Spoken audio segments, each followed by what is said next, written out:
You know her as the longest presiding judge on divorce court for more than 14 years, Marriage Boot Camp, and many other programs. A graduate of Harvard, Judge Lynn Toler is the author of My Mother's Rules, Making Marriage Work, and Dear Sonali, Letters to the Daughter I Never Had, all of which are dedicated to the proper emotion, what it is, and how to find it. Remember, under your skin is a sovereign country. Don't go passing out passports all willy-nilly to people who don't belong there. Let me help you protect your emotional borders so we can all start feeling on purpose. How y'all doing? This is Judge Lynn Toler, welcoming you to another edition of my podcast, Feeling on Purpose, a podcast dedicated to the proposition of thinking your way through how you feel. We all feel furiously, we all feel very quickly, but we don't often feel correctly. And correctly doesn't mean how everybody else wants you to feel. Correctly means feeling in a manner that will allow you to do the things that you need to get done on any given day, despite whatever the people around you and the things that are happening to you try to push you into. You cannot beat the world, but you can. This is what my mother used to tell me, that I cannot fix the world for you, but I can help you learn to live better in it. And at sometimes that is all you can do. I've been in a position where for a couple of years, because of the sudden loss of my husband, I have been hysterical, overwhelmed, and living an ongoing emergency. When someone first dies, especially unexpectedly, it's a spouse, and you have all of your chores divided and everybody knows what they're doing and what's going on, and one of them just gets sucked out of the picture by his sudden departure. The one that is left behind, that being me in this, with the widow or the widower, I was in a panic. I was in a state of emergency. For the first 6 months, just hysterical. After that, it got a little better. But what I didn't do was adjust my base emotionality in order to continue to live in a manner that was relevant to today, as opposed to the horror that had happened to me before. Now, I realized this a little while ago, and so I went back, checked my program, and purposely plucked out those things that were problems and reassessed them. Because at that juncture, I was dealing with all of my problems as if they were as emergent and urgent as the initial one that I had, because my body had gotten used to it. And my mind had been ready for it, and I was looking for it. And so even if it was a small problem, it would build into a big problem and hence make me a little bit crazy. Now, I've gotten better. And the reason I know I've gotten better is because I got a call from a girlfriend of mine not too long ago, well, actually this week. And she's a girlfriend who knows me well. She supported me through the early days of my widowhood. And we were in a conversation. She asked me how I was, and I said, I'm doing great. And she said, good, because she wasn't. And after she said she wasn't doing great, she devolved into a conversation that dealt with her husband, her children, her job, the guy next door. I mean, everything and everybody in her life was giving her problems, and she was wound up, worked up, and she was looking for a release. And thank God I had recovered enough to be able to provide that for her. So, I saw that as a demonstration of progress on my part. And as I always say, all progress should be duly noted. And you have to spike the ball on your own progress. We've been trained, or, the world generally will get excited about new money, get excited about buying new clothes, get excited about, this trip, get excited about all those exciting things. But sometimes you got to get excited about the fact that you felt better, that you now feel better than you did before. You got to be excited about the fact that you are not currently, if you are currently healthy, that you are currently healthy. Because when you're unhealthy, that becomes the only problem that you have. So when you are healthy, we should appreciate it, spike the ball on it a bit more. Having said all of that, I was happy now to be in a position. This just shows growth on my part. So I had a little spike the ball party after the conversation because it demonstrated that I was at a new level of emotional maturity and ability that allowed me now that my friends were seeing me as someone they could talk to as opposed to someone they had to coddle. And they had been coddling me for 2 years. But she called and she was falling out. I mean, she was just falling out. It was dee. And it was one of those conversations, and I've done it myself. You get started, and it's like pulling a string on some thread of badly weaved fabric. It just, the first thing you got to do when you got a friend that is falling off a cliff like that is you got to let her fall all the way down. You got to let her, and not, I mean, I'm talking metaphorically. You got to let her get it all out. And I realized that when I was doing grief counseling when I needed to, and yes, I see the dog back there. I don't know what to tell you. Is that they let you get it all out in the beginning. So I let her get it all out. I used to be a person who would stop you and say, well, let's deal with that problem right now. But I let her get it all out because she had to unburden herself. What had happened? None of the problems that she had were extraordinary. They weren't mind-boggling. They weren't life-altering, but they were all a pain. And what she was unable to do by the time she got to me was see where one problem stopped and another one started. When you tend to get overwhelmed, each problem loses its borders as you become emotionally undone. And as each problem loses its borders, they start to wind up together. And now it's not just the car ain't working, or my kids are a problem, or my husband's being a fool or an idiot, or my wife's being a pain and unkind. It's everything is wrong. So when she got through unburdening herself, the first thing I said was, let's shake out the sheets of your problems. Everyone should shake out the sheets of their problems. Look at all the pressures that we have. We got the family, we got the wife, the kids, the husband, the girlfriend, the side chick, the side dude, whatever you doing, baby mama drama. I don't know what your love life looks like, but there's always usually some drama. And I was married for 35 years. And listen, let me tell you, years 8, 17, and 18 were it was like, I want to call it bumper cars. We were just bumping into each other the whole time, just upsetting each other and being angry with each other. So it happens. It happens. Then there are those extraneous sources that aren't particularly a problem for you that day, but are a pressure, like an existential threat. The election in November of 2024. Not everybody, people who are interested. I know a couple people ain't interested at all, and I can't get them interested. But those people who are interested are pretty dramatic about it. I mean, I'm interested. I'm not dramatic about it, but I do read about it a lot.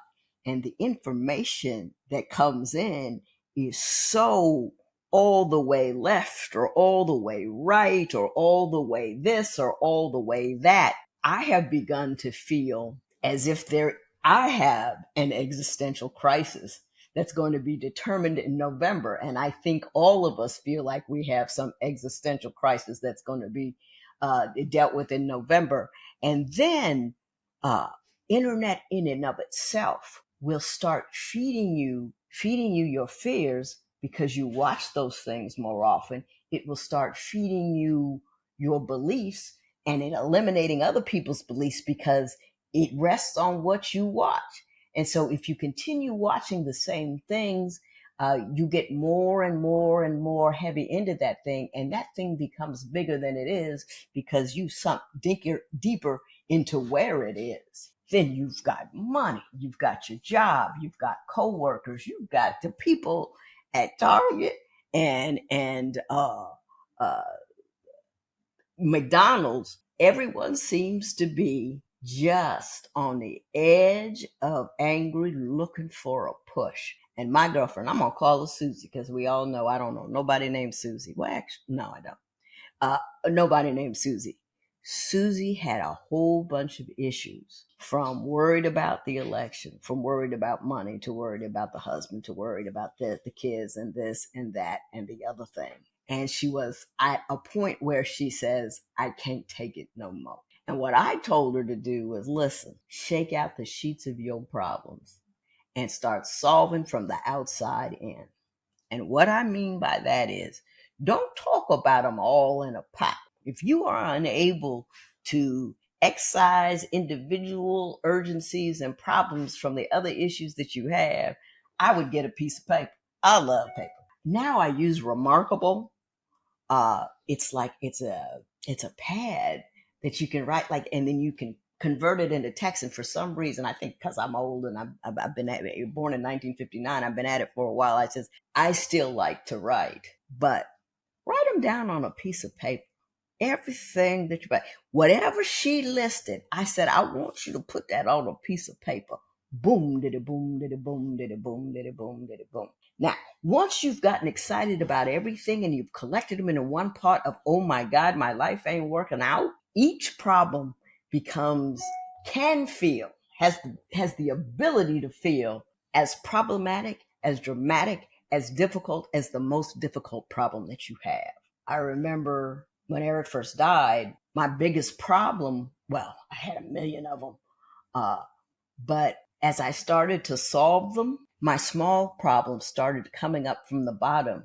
And I was addressing them with the same angst and urgency that I dealt with, what happened to him, the corners, all of that. And I was like, Susie, you're as upset about that D your kid got as you are about potentially losing your job. They are not of equal weight. It's an additional problem that you have, but they're not of equal weight. So I want you to write out all your problems, list them, and then actually weigh them. I personally give them numbers. Well, this is a 1 problem. This is a 2 problem. This is a 10 problem. Then once I have them all written out, my 1 problem, 2 problem, 10, and actually looked at them and figured out how much of a problem they really were, I started to solve small, and I worked my way in. In other words, if I got a little problem masquerading as a big one, I will try to solve that find the simplest solve and solve it. That does a couple of things. Number one, it gives you a win. And when you're overwhelmed by your problems, all you tend to see are the problems. And whatever you do well, it doesn't get a hearing because you're seeing through a lens of, my life is a dramatic mess. Oh my God, now this is happening to me. So if you solve small, just find something you can fix. It gives you an emotional lift, like, everything ain't out of control. It gives you a sense of control, and it gives you a victory. And then you solve the next one, the next small, easy solve. And those things can change how you feel about everything. And you can start to step back off of the sense of, I am overwhelmed and undone. And let me tell you, I get a lot of letters from women who long expositions about all of the difficulties they have in their day, and they don't quite know how they're going to make it to tomorrow. And there is a sense of everything is wrong. So once everything is wrong, you can't see individual wrongs, and you just have one large problem. So if you shake out the sheets of those problems, see what they are, and assign them real values. Sometimes you can say problem and say, look at a problem that you've written down. It's like, well, actually, that's not a problem. It would have been earlier. It would have been, but it's actually not a problem. So let me get it off my list. And the beautiful thing about actually having a written list is you can see your problems disappear. When you just feel things, when they're amorphous, when they're not right in front of you, it's hard to get a handle on them and deal with them. It's hard it's hard to, right? But if they're laid out, you can tick them off one by one, by one, by one. I got a problem with my algorithm on my internet. I have been looking at too much stuff that has made me upset. And what happens is they feed you more of what you look at, and after a while, it just gets dark.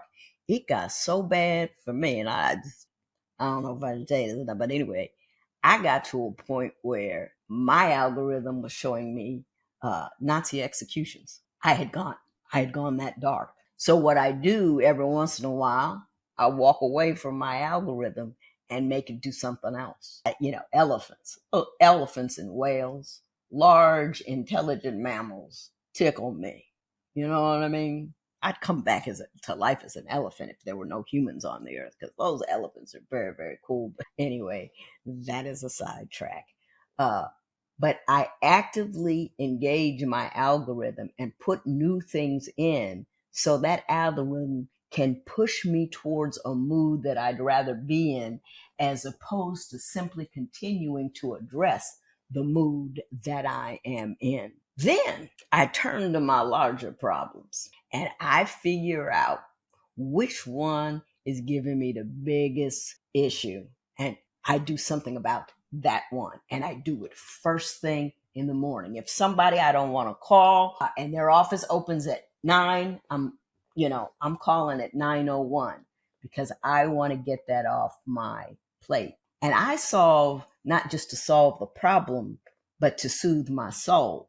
If you solve early, you get rid of the angst of anticipation of that problem. You get to walk away from that because you've already done it. And then again, you get another feeling of triumph and control because you solved something and you did it. And even if you haven't solved it, if you've addressed it, you've learned more about it, and you're less afraid to go in there another time because you survived the first foray into whatever nonsense that it is. Additionally, when I look at my problems, I try to figure out which ones I can put a period on. In other words, I can be upset about something, but it's currently not important enough to make the list. So I make a decision to call it unimportant to make the list, and I take it off the list. And I reward myself every time I take something off my list. And my rewards are like, I go eat something I'm not supposed to eat, or I reward myself, and I beat myself up and I reward myself. I'm trying to stop doing the former and do more of the latter. We all tend to beat ourselves up a little bit about the things that we don't do correctly. And what I would watch from the bench is people on divorce court. I would watch couples argue. And oftentimes the women, and I'm not saying the women are like this and men are like that. I'm just saying what I saw. The women were like, I've done everything and I can't get him to hear me. And I usually ask the dudes what their wife just said, and they never really know. And I don't think it's her fault, and I don't think it's his fault. What I think it is a collection of troubles. I know in my marriage, let me put it to you this way, I would collect sins and problems, and I was an error hoarder a little bit. He did this, collect that, keep it. He did this, collect that, keep it. Click this, that,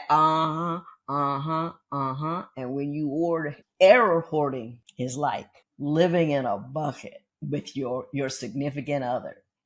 And there's there is a whole spout of errors that pours in. But the problem is no kindnesses, no love, nothing else that he did would drain out the bottom, would drain out that water. So you both drown in mistakes that will necessarily get made because we're all mistake prone. We're all human. And a lot of the women in there took all of the commentary from their husband to heart. And it became just one big, unpleasant scene that she couldn't quite, it was, everything was just awful. So she was just hooping and hollering all of the time because even the failure to pick up a, something at the grocery store became one more horrific act because the errors happened to be hoarded.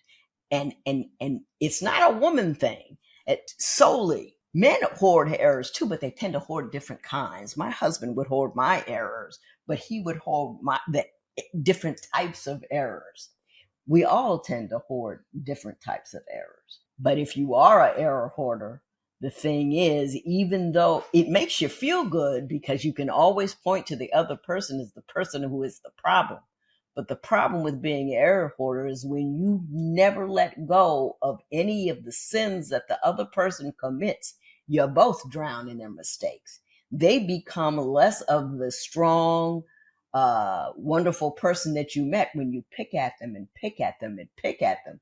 Being an error hoarder is like owning a Ferrari, and when it doesn't work, you go out there and kick it. It doesn't help it work any, it just destroys the thing that you have. So if you are living with an error hoarder, or if you are a error hoarder, again, you are collecting problems and sins, and you're carrying them along with you day after day, hour after hour, and it makes every small problem elevate to the level of a huge one, because every new small problem is so interconnected to the other ones. It implicates all of your upset, and you go a little crazy.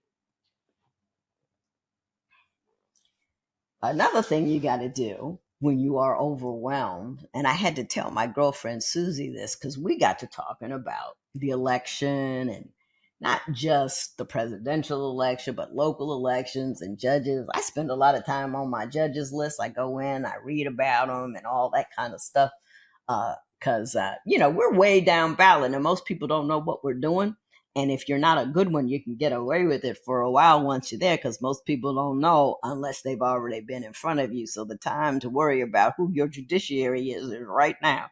Go look it up. And some of them are good, some of them are good. And there are ways to find, there's always a list of, anyway, I got sidetracked, but vote down ballot and vote down ballot with information, and you can get that information. It takes time, but go ahead and do it. But anyway, I was talking about Susie and her troubles, and she had gotten tied up. Not only is my husband not acting right, and the money ain't right, and the kids ain't right, the whole world's going to go to hell in a handbasket in November. But I'm like, listen, girl, you can't do nothing about that other than vote or put up. You do what you can. You vote, you put up your sign, you give a donation to the party of your choice, and then you let that go because there's nothing you can do about it. And she was talking about abortion rights and all of these things, and I was saying, I understand that, and you need to do what you can, figure out how on a local level, if you're upset about it, to do what you can, to say and then let it go. Then let it go. Because your being distraught about something does not serve to fix it. And I don't care which side of either issue you're on. That's not the point. The point is not to carry your issues with you in a manner that it affects your day-to-day life if you haven't done what you need to do to affect it.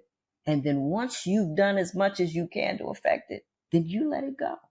And don't let other people tell you what you need to do to affect it. You have to do what you find appropriate. And then you have to decide which problems you're going to go ahead and solve. I've done what I can on this.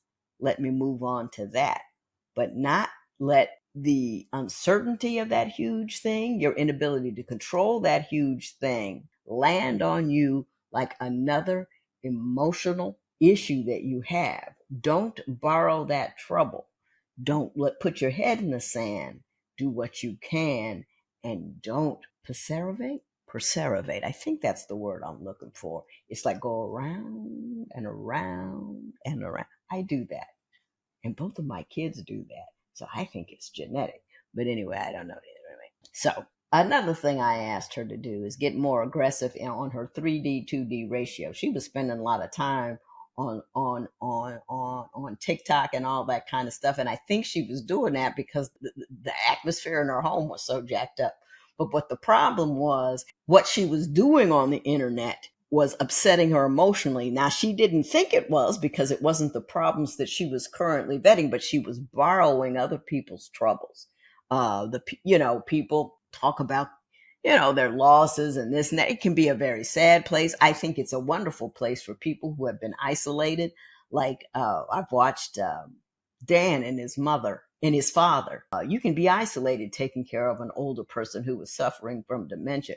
But if you have the outlet to do it online, I just think that's a wonderful part of what we can do with the internet. That having been said, don't borrow the pain from other people on there trying to avoid your own. Yes, you're not dealing with what's happening and you're entertaining and you're distracting yourself, but are you distracting yourself by taking on more emotionality of other people? Because there's a lot of negativity on there. There's rage bait, there's this, there's that, and the other. So when you think you are vacating your stress and being and distracting yourself, you're really feeding the wrong dog. Let me tell you about the dogs. There are always two dogs. Discontent is dog A. Dog A, discontent, is a loud, yappy mutt. He hoops and he hollers, he barks and he carries on, he nips at you, he bites, and he demands your attention. Contentment, however, is a quiet canine, all calm, curled up in a corner somewhere. Just, yeah, I'm cool. I'm fine. It's those two dogs and the way they behave are the reasons why we will write letters of complaint before we will write letters of complimentary letters. Because things that agitate us demand our immediate attention, or at least try to demand our immediate attention. And things that are going fine, we don't tend to acknowledge as much because they're not bothering us. So when that discontent dog barks and carries on, it leads you to believe that you got to deal with it, and you got to feed it, and you got to argue with whoever it is, or you got to this, and this. And contentment is over here. Well, yeah, I'm here. I'm calm. I'm cool. Why won't you feed me? If you just deal with the drama and don't work to feed the joy, you can make decisions to do something different. When I do elephant videos, I'm feeding the right dog. When you're taking a moment to call somebody you ain't talked to in a while and you really love to hear from them, you're feeding the right dog. I remember one time somebody called me and I picked up the phone and he said hello and I said, Patrick, because he sounded like my cousin Patrick. And I love my cousin Patrick. He is the sweetest thing in the world. And the guy on the phone, other name phone was Steven. He was a work buddy. And he said, before he got off the phone, he said, by the way, when you get off this phone call, you need to call whoever Patrick is because you seem so happy to hear from him. And if you haven't heard from him in a while, you should make that call. That is an example of feeding the right dog. As my dog comes into frame, I have two dogs. And spike the ball for your victories, no matter how small they may be. Because we certainly, smack ourselves up and down about all the stupid things that we do. At least I do. I remember once my husband pulled me to the side and he said, could you stop calling yourself a simple bee? Because every time I would make some particular type of mistake, I would say, you simple bee. And I didn't think it was a problem. How you doing there, Declan? I didn't think it was a problem. But that was me feeding the wrong dog. That was me highlighting my errors. That was me not shaking out the sheets of my problem and listing my failures and faults and fails in a way that elevates them to a place where that's all I can see. So all I'm saying is this. We got a lot of stuff going on. The world is a crazy place. Everybody, everybody's predicting the worst and the horror and the happenings. I need you to shake out the sheets of your problems. Take a look, just step back, because you get up all on them. They're harder to see. And when you shake them out, you deal with what you can deal with, and you work through what you can work through. So we can go out in the world not with an emotionality that is filled with distress and anger and division and dismay. You can fill your mind and your feelings with the best that you can be, and you can go out and ripple that into the community. You know what I mean? Just ripple it out. And it doesn't matter if anybody else is doing the same thing, because it affects your emotionality. And some people will really come along. I love nice people. If you're nice to me out, I'll do anything. That is the stupidest thing I've just said today. But then maybe that means it's time for me to get up and go. How about that? Listen, under your skin is a sovereign country. Don't go handing out passports all willy-nilly to people who don't belong there. No matter what's going on, how you feel about it makes a difference, and you can decide how you want to feel about it. If you work your emotions like the job you are, work your emotions like the job they are, so we can all start feeling on purpose.